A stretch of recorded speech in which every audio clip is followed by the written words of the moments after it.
My name is Jeff Krakovic. I'm in the Department of Neurology, and I have been invited to be part of the Great Presentation Debate.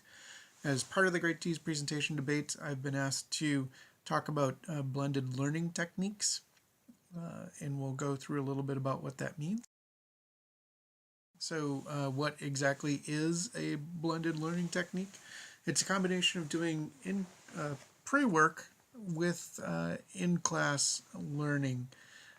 This is a way of delivering content before the learners come into the classroom so that they can have most of the transfer of knowledge done outside the classroom, and what they do when they come into the classroom is more application. Can use tech, like right now we're using a video screen capture software, but it doesn't have to. It can be a review article you give students, or it can be even reading textbooks or other things. The main idea here is that the students are exposed to the content. They're given a finite amount of content to review and to be familiar with before they get to the session. And then the session itself, where the large group comes together, is more, or it could be a small group, where the session where the learners come together is more about taking that knowledge that they've already gained and applying it. Of this that you're probably familiar with is the flipped classroom. Flipped classroom is a particular technique where the lecture material is given online, generally in a video format. So this would be an example of a flipped classroom, in that I'm doing a voice over PowerPoint. I am delivering the content to you now, and then when you come to the Grand Rounds on Wednesday, we will be reviewing the stuff that you have learned. When I've done this with medical students in the past, sometimes we'll have a quiz at the beginning of the class to be able to make sure that students have retained the knowledge. Oftentimes there's going to be a question and answer time at the beginning to make sure that clear up any clarification or any questions that the learners might have had as they were watching the session. And then after that, you'll usually want to use the bulk of the time for a interactive learning technique, either within the small group or within small groups within the large group.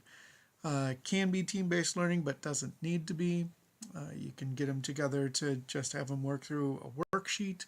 You can have them work through a series of questions. There's a bunch of different things you can, or many different creative ways that you can use interactive sessions along with a flipped classroom. Is to doing a blended learning technique. First off, it's a very efficient use of time.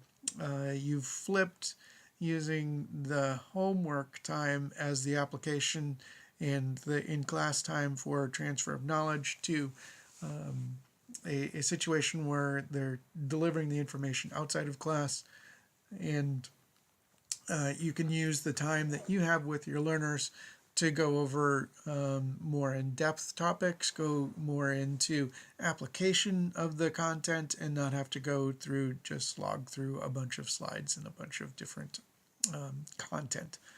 It also allows the didactic to go at the learner speed. What I've done with medical students often like to go at 1.5 speed if it's a concept that they're pretty familiar with.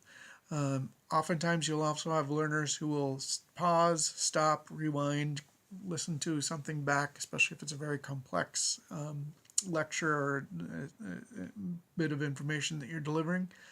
And that again allows the learners who, say a learner looks at your slide and says, I really know all this, they can just skip right ahead to the next slide.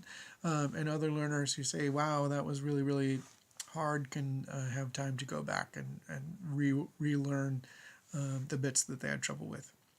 It does create a pretty easy interactive session, because by definition the content should be delivered at home, so the in-class activity, you're going to have to make something that is interactive and is a way for the learners to apply things. There is some evidence to show that blended learning and using this type of thing is going to lead to better retention of material. The theory is that just spewing out information from a lecture type of environment, most people are going to retain maybe 5-10% of what you say, if you're lucky. But in a blended learning, they're taking that information and they're usually you're going to give a real world type of application right away, very practical. And in that sense, you're going to be getting your learners to be applying it, and in applying it, they'll be able to retain it for a longer amount of time. Some potential pitfalls to using blended learning. First off, especially if you're dealing with medical students or other courses where your course is running along with a bunch of other courses, you do need to be aware of overall content load.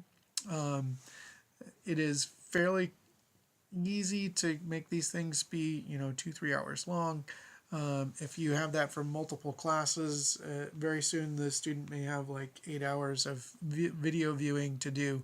And if they only have, if they're in a class from either 8 to noon or 8 to 5, that's really going to be a bit too much for them.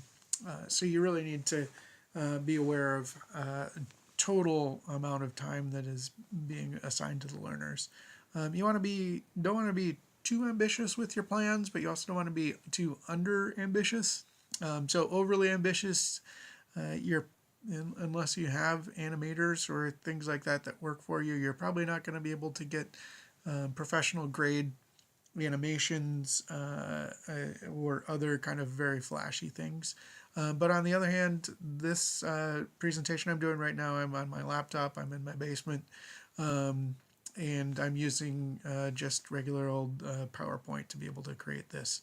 So it doesn't take a lot to do screen capture, voice over PowerPoint.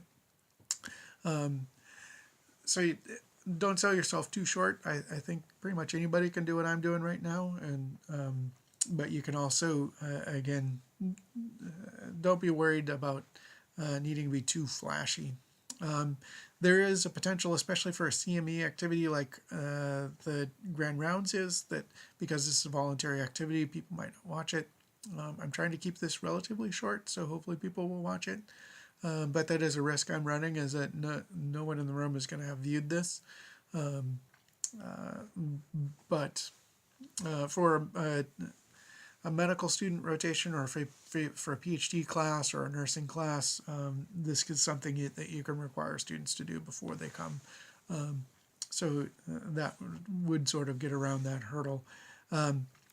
You also don't want to do a recorded lecture and then go back into the classroom and just totally re-talk about everything you talked about in the recorded lecture. That basically defeats the purpose of doing the recorded lecture.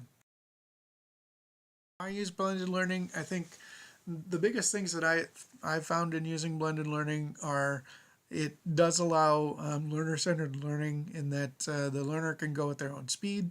They can stop, they can look stuff up online if they need to, they can look in their textbooks, they can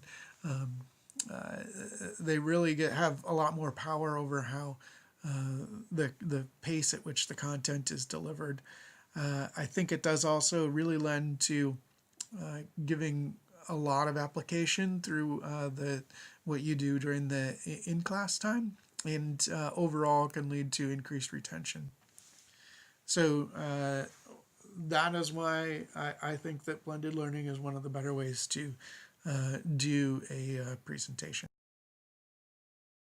Here are a few resources. There's a blended learning implementation guide. That's I got this resource from a guy named Joe Safdie, who just did a course on this at the American Academy of Neurology meeting. So he had found this. It's a K-12 site. It does still apply. A lot of really good stuff for anybody who's doing any type of blended learning. Also, I found a meta-analysis of blended learning research studies.